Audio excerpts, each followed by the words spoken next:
আসলে এটা কি সঠিক ইসলাম? আপনারা বলবেন, ঠিক আছে? আলহামদুলিল্লাহ আলহামদুলিল্লাহ নাহমাদুহু ওয়া নাস্তাঈনুহু ওয়া নাস্তাগফিরুহু ওয়া নাউযু বিল্লাহি মিন শুরুরি আনফুসিনা ওয়া মিন সাইয়্যাতি আ'মালিনা من يهده الله فلا مضل له ومن يضلل فلا هادي له ونشهد أن لا إله إلا الله ونشهد أن محمدا عبده ورسوله اللهم صل على محمد وعلى آل محمد সমস্ত প্রশংসা মহান রব্বুল আলামিনের জন্য, যিনি আমাদেরকে দুনিয়াতে পাঠিয়েছেন এবং দুনিয়াতে বেহিসাব নিয়ামত দিয়েছেন। আল্লাহ সুবহানাহু ওয়া তাআলা বলেন, ওয়াইন তাউদ্দু নি'মাতাল্লাহি লা তুহসুহা, তোমরা যদি আমার নিয়ামত গণনা করতে চাও কখনো গণনা করতে পারবে না, কখনো গণনা করে শেষ করতে পারবে না। আমাদের উপর আল্লাহ তাআলার একটি অনেক বড় নিয়ামত হয়েছে দিন, ঈমান। আল্লাহ সুবহানাহু ওয়া তাআলা সমস্ত মানুষকে, সমস্ত ইনসানকে, প্রত্যেকটা শিশুকে আল্লাহ তাআলা দ্বীনে ইসলামের উপর জন্ম দেয়। দ্বীনে ইসলামের উপর সবাইকে আল্লাহ তাআলা জন্ম দেন। কিন্তু আমাদের উপর আর একটি বড় নিয়ামত, সেটি হলো আল্লাহ তাআলা আমাদেরকে মুসলমানের ঘরে জন্ম দিয়েছেন। এটা যে কত বড় নিয়ামত, এটা কত বড় নিয়ামত সেটা আমরা আখিরাতে বুঝতে পারবো। দুনিয়াতে অতটুকু আমরা বুঝতে পারবো না, আর অনেকে তো বুঝেই না। এটা যে কত বড় নিয়ামত অনেকে তো বোঝেই না। বেশিরভাগ মানুষ এই নিয়ামতকে বোঝে না, এই নিয়ামতকে অস্বীকার করে, এই নিয়ামতের শুকরিয়া আদায় করে না। কিন্তু শুধু মুসলমানের ঘরে জন্ম হলেই মুসলমান হওয়া যায় না। মুসলমান হওয়া যায় না। মুসলমান হওয়ার জন্য কিছু শর্ত আছে। ঈমানওয়ালা হওয়া তো আরও কঠিন ব্যাপার, আরও আগে যেতে হবে। আমরা দিনকে আমরা বুঝি নাই, আমরা ঈমান বুঝি নাই, আমরা ইসলাম বুঝি নাই, সঠিক ইসলাম আমরা বুঝি নাই, আমরা সঠিক ঈমান, সঠিক দিন আমরা বুঝি নাই।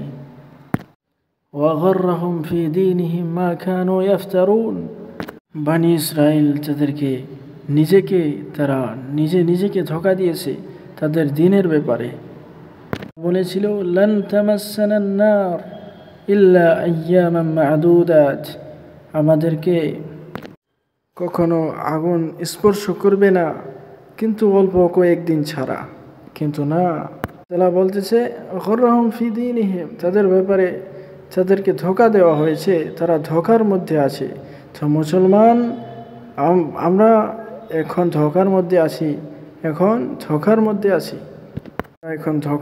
আছি। আমরা মনে করি আমরা মুসলমান, আমরা জান্নাতে যাব। আমার নামাজ নেই, আমি শিরক করি, আমি বিদআত করি, আমি আল্লাহর হুকুমকে মানি না, আল্লাহর রাসূলের সুন্নতকে মানি না, আর আমি মনে করি আমি মুসলমান, আমি জান্নাতে যাব, আমাকে আগুন স্পর্শ করতে পারবে না, আমি জাহান্নামে যাব না। না না না না, সেটা ইহুদি, বনী ইসরাইল, তাদের মতো আমরাও ধোঁকার মধ্যে পড়ে আছি। এই ধোঁকা থেকে বেরিয়ে আসতে হবে, রাসূলুল্লাহ সাল্লাল্লাহু আলাইহি ওয়াসাল্লাম বলেছেন, লাতাত্তাবিউন্না সানানাল্লাযীনা মিন ক্বাবলিকুম শিবরান বিশিবরিন ওয়া যিরাআন বিযিরাইন হাত্তা লাউ দাখালু ফি জুহরি দাব্বিন লাত্তাবা'তুমুহুম, যে তোমরা, আল্লাহ রাসূল সাল্লাল্লাহু আলাইহি ওয়াসাল্লাম বলেছেন, তোমরা তোমাদের আগে যারা ছিল তাদের অনুসরণ করবে, কদমে কদমে তাদের অনুসরণ করবে। সাহাবারা জিজ্ঞেস করলো, ইয়া রাসূলুল্লাহ, কে? ইয়া রাসূলুল্লাহ, তারা কি ইয়াহুদ নাসারা? তাদের? রাসূল সাল্লাল্লাহু আলাইহি ওয়াসাল্লাম বললেন, ফামান, তাহলে কাদের? রাসূলুল্লাহ সাল্লাল্লাহু আলাইহি ওয়াসাল্লাম রাগান্বিত হয়ে বললেন, ফামান, তাহলে কাদের?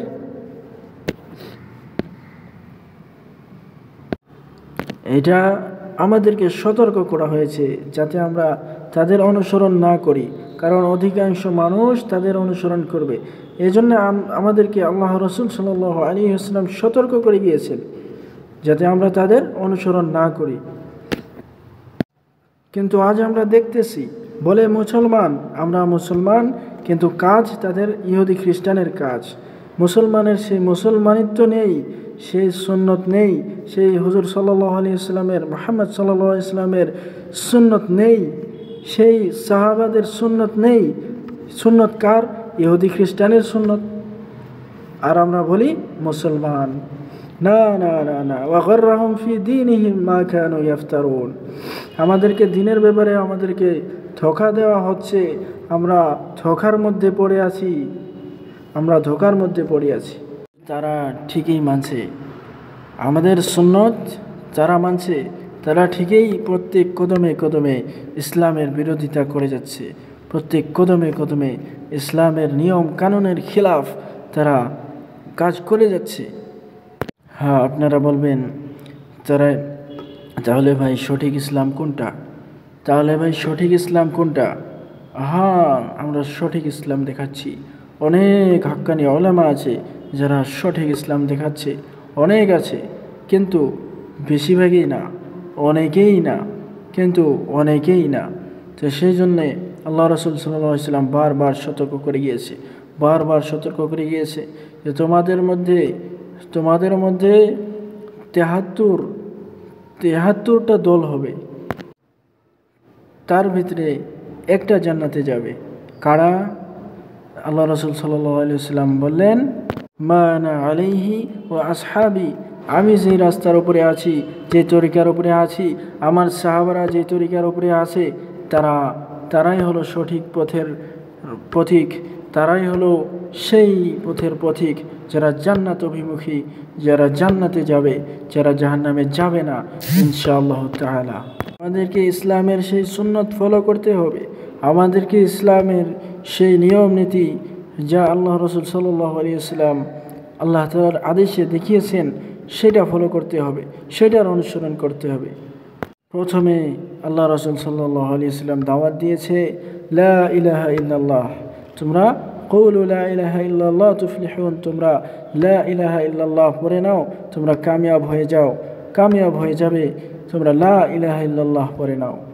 তাহলে আপনি বলবেন আমরাও তো লা ইলাহা ইল্লাল্লাহ পড়ছি, দিন রাত পড়ছি, জিকির করছি, কিন্তু না, আমাদের লা ইলাহা আর সেই মুহাম্মদ সাল্লাল্লাহু আলাইহি ওয়াসাল্লামের লা ইলাহা এক না, সেই রাসূলুল্লাহর সুন্নত, সেই রাসূলুল্লাহ সাল্লাল্লাহু আলাইহি ওয়াসাল্লামের লা ইলাহা ইল্লাল্লাহ এক না, সেই সাহাবাদের লা ইলাহা ইল্লাল্লাহ এক না। তারা সত্যি সত্যি লা ইলাহা ইল্লাল্লাহ পড়েছিল যে আল্লাহ ছাড়া কাউরে গোলামি করব না, আল্লাহ ছাড়া কাউরে আইন মানব না, আল্লাহ ছাড়া কাউরে গোলামিত্ব স্বীকার করব না, কোনো প্রকারেই করব না, কোনো দিক দিয়েই করব না, সকল প্রকারে আনুগত্য গোলামি ইবাদত যদি করতে হয় শুধু আল্লাহ তাআলারই করব, শুধু আল্লাহ তাআলার ইবাদত করব সকল দিক থেকে। লা ইলাহা ইল্লাল্লাহ পড়ে তারা মানুষকে ভয় করে না, তারা আল্লাহ ছাড়া কাউকে ভয় করে না, আল্লাহ ছাড়া কাউকে ভয় করে না, তারা শুধু আল্লাহকে ভয় করে। লা ইয়াখাফুনা ইল্লাল্লাহ, লা ইয়াখাফুনা ইল্লাল্লাহ, তারা আল্লাহ ছাড়া কাউকে ভয় করে না। সেই লা ইলাহা ইল্লাল্লাহ শুধু মুখে। তারা তাগুতের আইন মানে না, যারা লা ইলাহা ইল্লাল্লাহ বলে তারা তাগুতের আইন মানে না, আল্লাহর বিধানকে মানে, আল্লাহর বিধান মানে, আল্লাহর বিধানকে বাস্তবায়ন করার চেষ্টা করে, তারা তাগুতের আইন মানে না। লা ইলাহা ইল্লাল্লাহ পড়ছি কিন্তু তাগুতের আইন মেনে চলছি, আল্লাহর আইনকে প্রত্যাখ্যান করে, আল্লাহর আইনকে অস্বীকার করে, আল্লাহর আইনকে বাদ দিয়ে আমরা তাগুতের আইন মেনে চলছি, আমরা তাগুতের দিন মেনে চলছি। সেটারে লা ইলাহা ইল্লাল্লাহ বলে না। পরিপূর্ণরূপে আল্লাহ তাআলার গোলামি করতে হবে, পরিপূর্ণভাবে ইসলামে প্রবেশ করতে হবে। উদখুলু ফিস-সিলমি কাফাহ, পরিপূর্ণভাবে আল্লাহ তাআলার গোলামিত্ব স্বীকার করতে হবে। ব্যক্তিগত জীবনে, সামাজিক জীবনে, রাজনৈতিক জীবনে, রাষ্ট্রীয় জীবনে, আন্তর্জাতিক জীবনে, সমস্ত জায়গায় আল্লাহ তাআলার আইনকে অগ্রাধিকার দিতে হবে, আল্লাহ তাআলার গোলামিকে অগ্রাধিকার দিতে হবে। কাউকে ভয় করা যাবে না, আল্লাহ ছাড়া কাউকে ভয় করা যাবে না। যখন সাহাবারা লা ইলাহা ইল্লাল্লাহ পড়েছিল, যখন তারা লা ইলাহা ইল্লাল্লাহ পড়েছিল তখন সমস্ত আইনকে বাতিল করে দিয়ে, সমস্ত গোলামিকে বাতিল করে দিয়ে, তাগুতের গোলামি, তাগুতের আইন সমস্ত কিছুকে বাদ দিয়ে শুধু তারা এক আল্লাহর আইনকে, এক আল্লাহর হুকুমকে মেনে নিয়েছে। তার জন্যে কত কষ্ট হয়েছে, কত কষ্ট সহ্য করতে হয়েছে, কত নির্যাতন সহ্য করতে হয়েছে। আর আমরা লা ইলাহা ইল্লাল্লাহ বলছি, কোনো নির্যাতন নেই, কোনো প্রকারের বিপদ নেই। তাহলে আমাদের লা ইলাহা ইল্লাল্লাহ সেই সাহাবাদের, আসহাবে কেরামদের লা ইলাহা ইল্লাল্লাহর সাথে মিল নেই। তাদের লা ইলাহা ইল্লাল্লাহ ছিল খাঁটি লা ইলাহা ইল্লাল্লাহ। সকল অঙ্গনে, সকল জায়গায় তারা আল্লাহ তাআলার হুকুমকে অগ্রাধিকার দিয়েছে, তারা আল্লাহ তাআলার বিধানকে অগ্রাধিকার দিয়েছে সকল জায়গায়। কিন্তু আমাদের লা ইলাহা ইল্লাল্লাহ শুধু মসজিদে, আমাদের লা ইলাহা ইল্লাল্লাহ শুধু মসজিদে। এই লা ইলাহা ইল্লাল্লাহ সেই লা ইলাহা ইল্লাল্লাহ না, এই লা ইলাহা ইল্লাল্লাহ সেই লা ইলাহা ইল্লাল্লাহ না, কখনো না, কখনো না, কখনো না। আমরা ভয় করছি মানুষকে, আমরা ভয় করছি সরকারকে, আমরা ভয় করছি সুপার পাওয়ারকে, দুনিয়ার সুপার পাওয়ারকে। কিন্তু যারা লা ইলাহা ইল্লাল্লাহ পড়ে তারা আল্লাহ ছাড়া কাউকে ভয় করে না, আল্লাহ ছাড়া কাউকে ভয় করে না। তারা আল্লাহ ছাড়া কারো বিধান মতে চলে না। তারা লা ইলাহা ইল্লাল্লাহ, আল্লাহ ছাড়া কারো আনুগত্য করে না, আল্লাহ ছাড়া কারো গোলামি করে না, আল্লাহ ছাড়া কারো আনুগত্য স্বীকার করে না। টোটালি পরিপূর্ণভাবে আল্লাহ তাআলারই ইবাদত করে, আল্লাহ তাআলারই গোলামি করে। তারা তাগুতকে বর্জন করে। মান ইয়াকফুর বিত-তাগুত ওয়া ইউমিন বিল্লাহ ফাকাদ ইসতামসাকা বিল উরওয়াতিল উসকা লা ইনফিসামা লাহা। যে তাগুতকে অস্বীকার করলো, যে গায়রুল্লাহকে অস্বীকার করলো, গায়রুল্লাহের গোলামিকে অস্বীকার করলো এবং আল্লাহ তাআলার উপরে ঈমান আনলো, আল্লাহ তাআলার হুকুম আহকাম শরীয়তকে মেনে নিল, এক দৃঢ় হাতলকে আঁকড়ে ধরল, যা কখনো ভাঙবে না, যা ভাঙবে না, কখনো ভাঙবে না, যা ছিন্ন হবে না। এটাই তো লা ইলাহা ইল্লাল্লাহ, সম্পূর্ণরূপে আল্লাহ তাআলার গোলামি। এটাই তো লা ইলাহা ইল্লাল্লাহ, রবের সামনে মাথা নত করে দেওয়া, চাহে হুকুম কঠিন হোক, চাহে সহজ, চাহে পারি আর না পারি চেষ্টা করি, চাহে আমার সাধ্যে আছে সাধ্যে নেই চেষ্টা করি, রবের হুকুম। এটাই তো লা ইলাহা ইল্লাল্লাহ, এইটাই তো লা ইলাহা ইল্লাল্লাহ। আমরা সেই লা ইলাহা ইল্লাল্লাহর অর্থকে বিকৃত করে দিয়েছি। আমরা শুধু জুজ লা ইলাহা ইল্লাল্লাহ পড়ছি, জুজ লা ইলাহা ইল্লাল্লাহ মানছি। প্রথমে আমাদেরকে ঠিক করতে হবে লা ইলাহা ইল্লাল্লাহ। প্রথমে আমল আসে নাই, আল্লাহ তাআলা প্রথমে লা ইলাহা ইল্লাল্লাহ ঠিক করেছে। প্রথমে লা ইলাহা ইল্লাল্লাহ ঠিক করেছে। সমাজের গোলামি, দেশের গোলামি, মানুষের গোলামি, জিনের গোলামি, নফসের গোলামি, সমস্ত কিছুর গোলামি, টাকার গোলামি, দুনিয়ার গোলামি, সমস্ত কিছু গোলামিকে বাদ দিয়ে শুধু এক আল্লাহর গোলামি করতে হবে। এটাই সত্য লা ইলাহা ইল্লাল্লাহ। এই লা ইলাহা ইল্লাল্লাহর দাওয়াত দিয়েছিলেন মুহাম্মদ সাল্লাল্লাহু আলাইহি ওয়াসাল্লাম। এই দাওয়াত দেওয়ার জন্য এত কষ্ট, এই দাওয়াত দেওয়ার জন্য এত লাঞ্ছনা, এই দাওয়াত দেওয়ার জন্য এত মুশকিলাত। প্রথমে লা ইলাহা ইল্লাল্লাহ যদি ঠিক হয়ে যায়, তারপরে আমল আসবে। তারপরে আমরা যখন শিরক মুক্ত হয়ে যাব, তখন যা আমল করব তার অনেক বেশি সওয়াব হবে। আর যদি শিরকযুক্ত আমল করি, তাহলে সেই আমল ধ্বংস হয়ে যাবে, সেই আমল আল্লাহ তাআলা কবুল করবেন না। উদাহরণ, আপনার কাছে 500 লিটার, 1000 লিটার দুধ আছে, কিন্তু সেই দুধে 2 বোতল 2 লিটার সেখানে প্রস্রাব পড়ে গিয়েছে। সেটা কি মানুষ খাবে? খাবে না। তো এরকম আপনার কাছে 2 লিটার আছে দুধ, কিন্তু খালিস দুধ, সেখানে কোনো অপবিত্রতা নেই, তাহলে কি সেই 2 লিটার দুধ মানুষ খাবে? খাবে, নিশ্চয় খাবে। তো আল্লাহ তাআলা অপবিত্রতা, শিরকের অপবিত্রতা, এটা পছন্দ করেন না, আল্লাহ কবুল করেন না। শিরক থেকে দূরে থাকতে হবে, শিরক মুক্ত থাকতে হবে, তারপর আমল করতে হবে, তারপর আমল কবুল হবে, যদিও অল্পটুকু হয়, যদিও কিছুটা আমল হয়।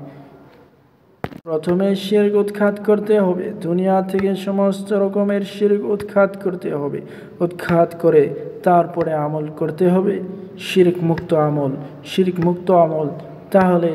তাহলে আল্লাহ তাআলা পরিপূর্ণ দায়িত্ব নেবেন, পরিপূর্ণ দায়িত্ব নেবেন। অতটুক তোমার ক্ষতি হবে, অতটুক যতটুক তোমার তকদিরে আল্লাহ তাআলা লিখিয়ে দিয়েছেন, আল্লাহ তাআলা চাইলে সেটাও আল্লাহ তাআলা বাঁচাতে পারেন, সেটাও আল্লাহ তাআলা তোমার থেকে দূর করে দিতে পারেন। কারণ আল্লাহ রাসূল সাল্লাল্লাহু আলাইহি ওয়াসাল্লাম বলেছেন, দোয়ার দ্বারা তকদির পরিবর্তন হয়ে যায়। কিসের ভয়? কাকে ভয় করছেন? কার হাতে ক্ষমতা? আন্নাল কুওয়াতা লিল্লাহি জামিআ, সমস্ত শক্তি আল্লাহ তাআলার হাতে। কেন মানুষকে ভয় করছেন? কেন দুনিয়াকে ভয় করছেন? ইমানদারের সামনে অ্যাটম বোম ফেল, ইমানদারের শক্তির সামনে অ্যাটম বোম ফেল, বড় বড় মিসাইল ফেল, যত রকমের শক্তি আছে দুনিয়াবী শক্তি সব ফেল। কারণ ইমানদার ভরসা করে আল্লাহর উপরে, ইমানদার ভরসা করে আল্লাহর শক্তির উপরে।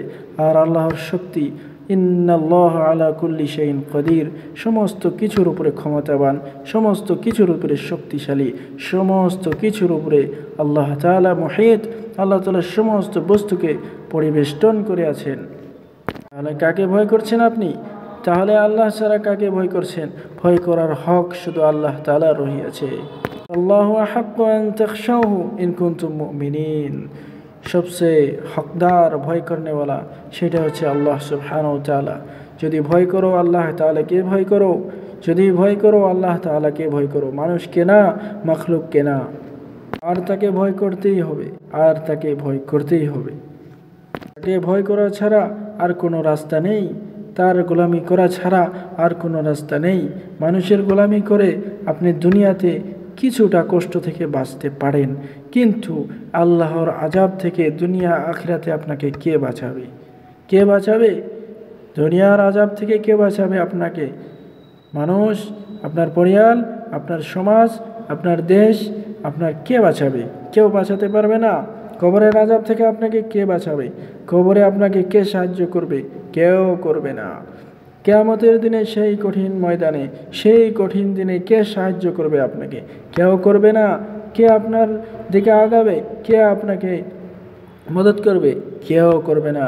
সেদিন যদি মদত কেউ করতে পারে সেটা হলো আল্লাহ সুবহানাহু ওয়া তাআলা। যদি আল্লাহর সাথে সম্পর্ক মজবুত থাকে, যদি সেই রবের সাথে সম্পর্ক মজবুত থাকে, তাহলেই সেদিন রক্ষা পাওয়া যাবে, তাহলেই দুনিয়াতে রক্ষা পাওয়া যাবে, তাহলেই দুনিয়াতে স্বাধীনভাবে চলা যাবে, তাহলেই কবরে স্বাধীনভাবে চলা যাবে, তাহলেই আখিরাতে স্বাধীনভাবে চলা যাবে। যার সম্পর্ক সেই রবের সাথে হয়ে যায়। আর সেই রবের সাথে সম্পর্ক করতে হলে লা ইলাহা ইল্লাল্লাহ পড়তে হবে। সমস্ত গায়রুল্লাহ, তাগুত, সমস্ত শিরক উৎখাত করে লা ইলাহা ইল্লাল্লাহ পড়তে হবে। সেই লা ইলাহা ইল্লাল্লাহ, যেই লা ইলাহা ইল্লাল্লাহ পড়ে মানুষ খুন হয়েছে, মানুষকে মারা হয়েছে, যার জন্য মানুষকে লাঞ্ছনা, অপমান, যার জন্য মানুষকে কষ্ট দেওয়া হয়েছে, সেই লা ইলাহা ইল্লাল্লাহ পড়তে হবে। হ্যাঁ, আপনাকে লা ইলাহা ইল্লাল্লাহ পড়ার পর যে কষ্ট করতেই হবে এরকম কিছু না। হ্যাঁ, কিছুটা পরীক্ষা আল্লাহ তাআলা করবেই, কিছুটা পরীক্ষা করবেই আল্লাহ তাআলা, কিন্তু আপনাকে যে সেরকম আপনাকে কষ্ট করতে হবে সেরকম কোনো কথা না। কিন্তু লা ইলাহা ইল্লাল্লাহ পড়তে হবেই, লা ইলাহা ইল্লাল্লাহ পড়তে হবে, যদিও কষ্ট হয়, যত কষ্ট হয় লা ইলাহা ইল্লাল্লাহ পড়তে হবে। আর যদি তোমার লা ইলাহা ইল্লাল্লাহ ঠিক থাকে, তাহলে তুমি মানুষকে ভয় করে লাভ নাই। তুমি মানুষকে ভয় করতে হবে না, তুমি আল্লাহকে ভয় করো, আল্লাহকে ভয় করো। তোমাকে সমস্ত শত্রু থেকে, সমস্ত মানুষের জুলুম থেকে তোমাকে আল্লাহ তাআলা রক্ষা করতে পারবেন। রক্ষা করবেন যদি রক্ষা করার হক থাকে, যদি রক্ষা করা সেটা তোমার তকদিরে থাকে, তোমার জন্য যদি রক্ষা করা ভালো হয়, আল্লাহ তাআলা যদি তোমার জন্য চায় নিশ্চয়ই তোমাকে রক্ষা করবেন। কিন্তু লা ইলাহা ইল্লাল্লাহ ছাড়া কোনো গতি নেই। লা ইলাহা ইল্লাল্লাহ পড়তেই হবে। যদি লা ইলাহা ইল্লাল্লাহ না পড়ার জন্য অল্পটুক কষ্ট থেকে আপনি বেঁচে যান, কিন্তু আখিরাতের কষ্ট থেকে, দুনিয়ায় আল্লাহ তাআলার আযাব থেকে, আখিরাতে আল্লাহ তাআলার আযাব থেকে আপনাকে কেউ বাঁচাতে পারবে না। এই জন্য চালাক মানুষ সেই যে মেনে নেয়, যে কথা মেনে নেয়। যারা না মানে তারা চালাক না, তারা অনেকটাই বোকা, অনেক বোকা। উদাহরণ দিচ্ছি, পুলিশ চোরকে বলছে তুমি আমার কাছে আত্মসমর্পণ করো, যদি আমাকে কষ্ট না দাও, সহজভাবে আত্মসমর্পণ করো, তাহলে আমি তোমাকে অত কষ্ট দিব না, আমি তোমাকে যত পারি আমি সহজভাবে আমি তোমার শাস্তি দিব। আর যদি রেহাই দেওয়া যায় তাহলে শাস্তি ছাড়াই তোমাকে রেহাই দিব। আর যদি তুমি আমাকে দৌড়ায়া তোমাকে ধরতে হয়, যদি তুমি ধরা না দাও, আমাকে জবরদস্তি ধরতে হয়, তাহলে কিন্তু খবর আছে, তাহলে কিন্তু এরকম মার দিব যেটা তুমি সহ্য করতে পারবে না। তো তখন তুমি বলবে যে আমাকে ছেড়ে দাও, কিন্তু তখন ছেড়ে দেওয়া হবে না। যদি এখনই আত্মসমর্পণ করো তাহলে কিছুটা অনেকটাই তুমি ছাড় পাবে। আর যদি আমাদেরকে কষ্ট দিয়ে বাধ্য হয়ে আমরা তোমাকে ধরি, তাহলে কিন্তু অনেক কষ্ট পাবে, তখন আর ছাড় দেওয়া হবে না। তো এরকমভাবে আল্লাহ সুবহানাহু ওয়া তাআলা আমাদেরকে দুনিয়াতে নিজে স্বেচ্ছায় আত্মসমর্পণ করার সুযোগ দিচ্ছে। আমরা যদি আত্মসমর্পণ না করি, সেদিন আত্মসমর্পণ করতে বাধ্য হব, সেদিন ধরা পড়তে বাধ্য হব, সেদিন আমরা বলবো হে আমার রব, আমাদেরকে ফিরিয়ে দিন, আমরা ভালো কাজ করব, আমরা আপনার গোলামি করব, আমরা ভালো হয়ে যাব। কিন্তু সেদিন আর সময় হবে না, সেদিনের মার খেতে হবে। আর এরকম মার, জাহান্নামের মার, সেটা অল্প এই দুনিয়ার মতো না, এটা অনেক কষ্ট, অনেক বড় কষ্ট, যেটা আল্লাহ তাআলা বলেছেন অনেক বড় কষ্ট, যেটা আযাবুল আখিরাতি আকবার, সবচেয়ে বড় কষ্ট। তাহলে সেটা কত বড় কষ্ট হবে। সেই জন্যে চালাক সেই যে দুনিয়াতে আত্মসমর্পণ করে কিছুটা কষ্ট পরীক্ষা হবে, কিন্তু দুনিয়াতেও সে আল্লাহ তাআলার হেফাজতে থাকবে। আল্লাহ তাআলা চাইলে তাকে কষ্ট ছাড়াই মুক্তি দিতে পারেন। আর আখিরাতেও সে আল্লাহ তাআলার হেফাজতে থাকবে, তাকে কেউ কোনো ক্ষতি করতে পারবে না। আল্লাহ তাআলার মর্জি ছাড়া কেউ কোনো ক্ষতি করতে পারবে না। সে ইনশাআল্লাহ জান্নাতে প্রবেশ করবে। তো এটাই হলো আসল চালাকি, যদি আমরা বুঝি। ওয়া মা ইয়াযাক্কারু ইল্লা উলুল আলবাব, যারা চালাক, যারা বিবেক বুদ্ধি সম্পন্ন, তারা বাদে কেউ উপদেশ গ্রহণ করে না, কথা মানে না। তো তারাই চালাক, যারা কথা মেনে চলে, যারা কথা মেনে নেয়। আর যারা অহংকার করে, যারা সত্যকে জেনে শুনেও যারা না মানে, তাদের জন্য আছে লাঞ্ছনা। যেরকম ইবলিস করেছিল, তাদের জন্য দুনিয়াতে আছে লাঞ্ছনা, আখিরাতে আছে লাঞ্ছনা। তাদের জন্য অনেক বড় আযাব আছে, তাদের জন্য জান্নাত হারাম, তারা জান্নাতে যাবে না।